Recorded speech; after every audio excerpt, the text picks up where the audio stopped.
Well, another episode of The Weigh-In is upon us. Yes. Ladies and gentlemen, I'm excited myself. So, today's episode is titled, How to Achieve Better Sleep. You know, it sounds really simple, and, you know, a lot of times we use complicated titles. I shouldn't say complicated. We use really creative titles, but this time I think it's really nice the way you brought this down to a level of exactly what it means. Yes. But it's a lot deeper Yeah, no, absolutely. than the title makes it out to be. Now, one of the things I think I'll harken this back to, we had a conversation not that long ago. I don't believe we spoke about it on the air. And we were talking about how as man was developing throughout the eons and everything, there was a time when man realized that when he found fire, was able to keep fire going, he was Yes. able to have flesh. He was able to eat like animals and whatever it might be. Yes. And during the the improvement of the cranium during that time when mankind was developing in his brain, one of the major causes that actually helped him to spiral to the next level of intellectualism was by the fact that he had more blood, he had more protein, more stuff from the food. Yeah, more blood flow, more oxygen, more Now nutrients to the brain. Yeah, because you're into vitamins and special foods Yes. and things. You definitely know what I'm talking about. No, absolutely, absolutely. And we'll definitely get into that later. But right now, like we wanna clamp down on sleep. Well, I was connecting it to sleep though. No, absolutely, Yeah, absolutely. What I was trying to say was like, and oxygen. A lot of oxygen is very Yes. important to growth and stimulation of your brain. And I think that's exactly how I looked at the whole thing with the fact that I got a CPAP machine, you know? Yeah. And I was a little ambivalent about getting the machine, but it was getting to the point where my wife would wake me up at night and she'd shake me and go, "Wake up, are you okay?" Because I was like not breathing for moments, Yes. like 50, 60 times an evening. And I didn't even realize it. I was dreaming. Now, they tell me that if you're dreaming really wild and crazy dreams and you think you're sort of in it and you think you can control your dreams, you've never reached the REM sleep. The REM sleep is the rapid eye movement, which is the deepest sleep. Yes, that's the restorative sleep. Yeah, so I didn't have an opportunity in my whole life to experience that until age 55 or 56. Wow, that's crazy. Until you got the Well, I got into some stuff. Well, my mom, you know, bless her soul, when she was alive, she said to me, "I want you to do this." I'll come back. Fuck. So hey, folks, I'm back. How you doing, man? Had a little breather there. So look, one of the things that is real important is you gotta breathe, and if you like it's one of the things my doctor used to tell me every now and then, like maybe once every year and a half or so, I'd end up at like the walk-in clinic, you know, because for a while there I stopped going to my regular doctor because I don't know, he had BO or something, he stunk, whatever it was. So I started going to the walk-in clinic because I would always get a bad cold, and a bad cold would sort of semi-lead to almost like a flu type of, well, not flu, but you know, I did get flu. You get a little sick. You definitely get sick. And I didn't realize it. My mom was referencing it, and she said, like, a lot of it has to do with, like, you're just not breathing. And then the doctor would say the same thing, because you're supposed to take really massive gulps of air, a lot. And then a lot of times we take little wispy things, you know, because we don't have nothing telling our lungs to do it. When you're younger, your body and your mental capacity trains you to actually exhale and inhale in a larger quantity. When you're doing sports activities, you witness that a real lot, too. So anyway, my mom had a little problem with breathing for a while there, and before she passed, she had a little nose thing, she was getting regular oxygen, but she knew I was having a hard time, you know, snoring and whatnot. My wife told her, and it became a bit of a story, you know. And I kept on saying like, "Hey, I'm going to get to it. To so make a long story short, I finally got the mask. It improved your sleeping. Well, I was going to do it before she died, but when she passed away, I said I'm going to do it because I promised her I would do it. So that's how it led to it. So. I set an appointment up. My sister's a head RN nurse down in Atlanta. She says, "You got to do it." Awesome. So I went and did it. You need to be pushed once in a while.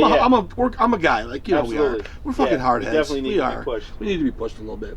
So I got the appointment. I set it up. Did the testing. I'm thinking I'm never going to get through this. You get this mask on your face. You have to go to the place and you have to sleep that evening. And they wire your brain and everything, and they start checking if you're sleeping, reaching the REM sleep, the whole 9 yards. Checking your brain waves. Right. So a couple different times I said, I'm taking this damn mask off because I cannot sleep. How am I going to pay? How do people wear this? Because it wasn't comfortable? Well, I didn't know what to expect. Okay. You do adjust to the comfortableness of it eventually, as you can see from some of the pictures that I've showed you over the time. You know, it looks like the kind of thing you get if you've been in a fire in an apartment. They try to give you a lot of oxygen. They want to make sure the mask, like the oxygen mask. Yeah, it forms a little bit of a seal around the area of your face and it touches. Around the nose and the mouth. that clamping base. And that would be almost, if it didn't clamp well enough or make the seal, it'd be the same effect as if you're sleeping where you're not getting the REM sleep. You're getting that light sleep. Oh, okay. So if you're dreaming, folks, if you're dreaming like all evening and you feel it's like a very fun dream, you're having a great time, the whole 9 yards, and you're not really reaching proper sleep. And if you think you can actually be in that dream or you remember it the next day, you have not actually slept during the evening. And I can vouch for this 100%. That's it's totally true. So to make this, speed up the story ever so slightly, so they described that, I was waking up like 30, 40 times during, like every minute. Ooh, wow. So you're never sleeping. Wow. Well, it's bizarre. I mean, I'm going like, well. That's a drain on your body. That's total. a drain on like your neurotransmitters, your hormones, everything. Yeah, it affects everything. I didn't even realize this, but I knew I was yawning a lot, like in the 30s and the 40s. Yeah. But I didn't put it together. I was smoking cigarettes a little bit, burning the midnight oil at that time. Everybody does, out a little bit longer at the pubs and stuff. But it's amazing because I was not getting a solid 5 to 7 hours worth of sleep. So you can definitely vouch for like what is the exact name of the mask? Well, the mask I use is by a company called ResMed, and they make a whole variety of different masks. Okay, or more so like the system. Well, the system is made by Philips, the same company that's made a lot of electronic equipment over the years. Okay. It's an Asian company. They've been around for a while. Philips always made great things in America throughout the 60s and the 70s, and then a lot more of the Asian style companies got into the business. You ever notice like any company like LG? Yes. They make TVs, they make washers, dryers, they make stereos. Yeah. Over in those Asian companies, I think LG is actually Korean, I believe, South Korean. Mm-hmm. But a lot of those companies, they don't just delve in rock and roll or speakers or whatever it might be. They delve in anything that's kind of electronically related. So lo and behold, Philips, one of the greatest companies that's been around forever. So the machine I use is, it's called Respironics. Okay. It's probably the brand name, and there's certain different machines, and it's called a Dream Station. Okay. So think about that, because I was talking about you're not getting any dreams, right? Or you're dreaming too much, but now you're going to get a proper sleep. So I put this mask on. Well, first off, let me interject and say that there's certain people who are called nose breathers, and there's certain people who are the mouth breathers. Mm-hmm. So some of the actual machines that you'll actually wear when you strap it on, you actually have the one that goes around the nose or the mouth. Yes. So I have a bad sinus cavity up here, so I opted for the full mask, like a deep sea diver kind of a mask. Yeah. And so I tried it out, got through the test and everything, and all of a sudden I'm sleeping till I go to bed about 11, 12 o'clock at night when I'm not feeling well, if I'm exhausted from a long day, hard day at work. This guy's had a hard day at work. Hard day at work. It's been a hard day's night, like John Lennon said. And all of a sudden, I wake up, my wife is nudging me. And she's not nudging me for the usual, hey, you're making too much noise, or hey, you weren't breathing, which means you can almost die from it. Yeah. I actually equate the situation when you're sometimes not breathing, and you lay on your stomach sometimes, and she would nudge me, and I'd have to roll back on front. Now I sleep on my back with the head facing up, but I used to always roll on my stomach, which was even more dangerous because you could actually suffocate yourself. Yeah. My sidebar is actually, I don't have any scientific proof, but infant death syndrome, yes, crib syndrome for young children, they roll over when they're young. They haven't learned to breathe correctly, and they're actually laying on their stomach.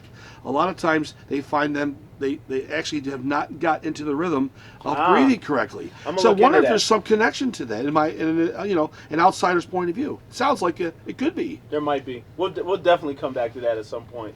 So I want to get into like a few things to add on to Sure. what Senior just brought. Sure. So your circadian timing rhythm system. So basically how much sunlight exposure you get during the day directly affects how well you're going to sleep. So my nurse told me about that. Yeah. So the first thing that the sunlight, or let's say the biggest thing that the sunlight is going to give you is production of serotonin. Serotonin is a hormone, makes you feel good, allows you to do a bunch of different things. But what happens is when the sun starts to go down, that serotonin gets converted into melatonin.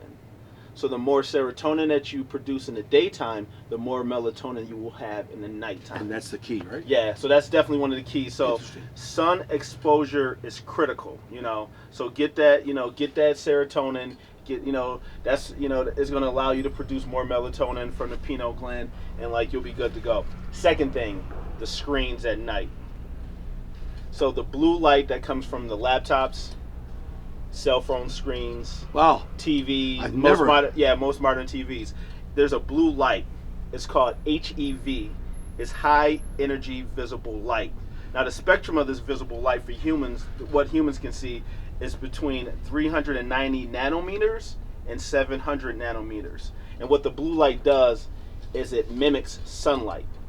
So once you start to see this blue light through your phones and your screens, you produce less melatonin, and it kind of alerts the brain to say, hey, start waking up, start producing the chemicals that wake you up. So they say 90 minutes before you go to bed, if you want to get deeper, more restorative sleep, to just cut the screens because of that blue light. Interesting. Well, I've heard of HEV light. I never realized the connection was that. High energy visible light. Interesting.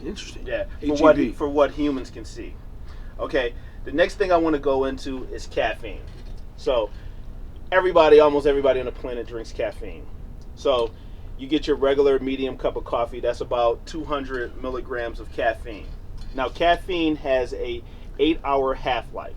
So that means 8 hours after you've drank the caffeine, there's still 100 milliliters of caffeine in your system. Well, that's good in some ways, but it's the come down that's the problem. Yeah, for some people who are caffeine sensitive, you'll never be able to go to sleep depending on what time you take the caffeine. Because we've always heard people who say, like, hey, I can't have a coffee after 9:30 because I'll be up all night. I go, like, yeah, it's because of that caffeine half-life. That's interesting. Yeah. Half-life? Yes. So I drink decaf, so it's a quarter life. Yes. Yeah. So just if you find yourself being, caffeine sensitive, you probably want to cut your caffeine intake early. Probably nothing, afternoon if you're highly sensitive. But you got to gauge it for yourself. Yeah, well, during the afternoon, I'll have an extra cup of coffee or two in the wintertime. Okay. But when I don't drink as much coffee during the summertime because it's a bit hot, but, I'll have about 3 cups a day in the morning when it's summer and about 5 or 6 in the wintertime. These are decaf I'm drinking now also. Because part of not being able to sleep is being wired, which is part of it too, because the caffeine will keep you up all night sometimes. Yeah. I personally don't have a problem with it that I'm aware of, but hey, when you sleep 6 hours nicely and you wake up the next day and you can't remember what you dreamt the night before, yeah, you're good. You've got your heart's better, your brain's better, everything's better. And it's real important that the nurse told me about your blood pressure too. It controls everything. Now I could never sleep on my back continuously when I was young. Now I only sleep on my back. I don't roll to the left or the right. Well, once in a while, maybe a little bit, but not like I once did. So I definitely was uncomfortable. So I think it helps your body out too, like your physical part of your body. No, absolutely. On top of your lungs and your brains. Now, the optimal sleeping temperature for most human beings, now obviously people are going to be different, is between 60 and 68 degrees Fahrenheit. So if your room happens to be in between those two temperatures, you're good to go. Like, you're going to have very great sleep that night. So now I want to get into a few foods that also help you sleep. Oh, that's nice. Yeah. So we have almonds, avocados, bananas, probably because of the potassium and magnesium, cashews, chamomile tea, coconut water, cottage cheese, eggs, milk, oatmeal, spinach, and salmon. Interesting. Yeah, all those foods, especially salmon. I've read numerous reports that integrating salmon 2 to 3 times a week into your meals anywhere will help you sleep no matter what time you eat it. Now, speaking of supplements, real quick, there's a supplement which is pretty much powdered magnesium. Is one that I use. Is by Natural Vitality, and it's called Pure Calm. So it's magnesium. Magnesium helps you sleep. So I take, sometimes when I can't sleep, or usually every other night, I take some of this magnesium, this Pure Calm. You drop a little bit into a little bit of water, maybe a couple ounces, stir it up, it dissolves. It's noticeably effective? It's noticeably effective. Interesting. Now, I've always meant to ask you about that, if you actually had any kind of sleeping problems yourself. I think you do sleep well now. I did have sleeping problems. I had what I consider to be insomnia, but I read a lot of books, on insomnia. So as far as supplements go, I do not advise taking melatonin, because melatonin is a hormone that the body naturally produces. So any melatonin that you buy off the shelf or you get prescribed from your doctor is a synthetic melatonin. So you don't want to put synthetic hormones into your body. Yeah. But what I do recommend, and I'm not a doctor, so this is just a recommendation, do the research for yourself, is what they call adaptogens, which are natural plants and herbs that come from the ground, that come from the earth. They haven't been processed, that allow the body to adapt to stress. So one is ashwagandha, Yeah, I heard that. Yeah. And another one is Rodalio rosea. They're both adaptogens, and I take these sometimes when I can't get any, good sleep, where I know, I've been up. And do you take them along with some other stuff, or single? Or? I just pop them. No, I don't take any food with them. A little bit of water. I just pop them, and it relaxes me. Now, do you have any suggestions on any things that maybe that you've read about that are not necessarily as good as you may have read or you've been told? Is there any cautious tales that you can give us? As opposed to like the positive aspects of this? I know not a lot of people are not going to like this, but smoking weed disrupts your REM sleep. So if you smoke weed right before you go to bed, you're not going to have good sleep. The same thing with alcohol. It disrupts your REM sleep. Well, that's only my Sunday habit, so I'm okay.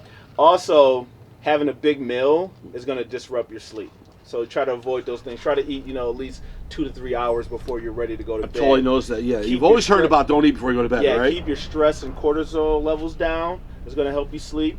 And that's about it for now. It's been a great episode of The Weigh In. If you're watching this on YouTube, please like, comment, and subscribe, and hit that bell so you never miss out on any new content. And hey, that was The Weigh In. Any boys out. Any boys out. Oh, that was a solid episode. Very solid.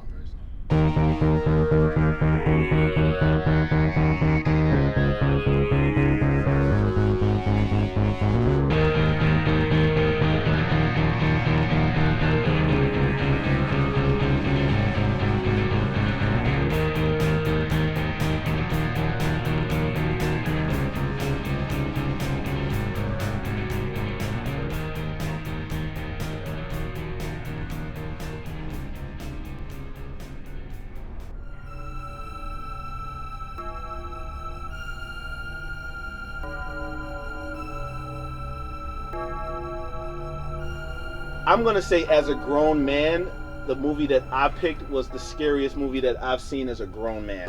Okay, so you got other levels too, right? Yeah. Because I mean, as a kid, anything can scare you. You might see Dumbo and be like, "Holy shit!" Like there's an elephant flying. But as a grown man, my pick is the Blair Witch Project, the original, the one that came out in 1999. Love it. I'm with you on that. That's a fine film. So to think about this movie, you have to think about. The movie came out in 1999. Yeah. Okay. So that is pre Y2K for millennials. Y2K was an actual thing. So it was cell phones were around, but they weren't heavy. Right. And it was a found footage film. Yeah. So basically, when they premiered it at Sundance, it was under the guise that the characters in the movie had died, and everything you seeing is the footage of what happened. Okay, you're talking about that teaser footage they released kind of early. Yes, the marketing was insane. Yeah, it was something genius. That really worked. I actually saw those on the earliest days of the YouTube. Or I picked it up on a website because it was out there, and somebody said, there's a story about these people who get lost and all shit goes to hell and everything else. I'm like, what are you talking about? And then I watched it. They're all happy. They're getting ready to go on the trip. Yeah. It was a good marketing tool for its era. The trailer was cut phenomenal.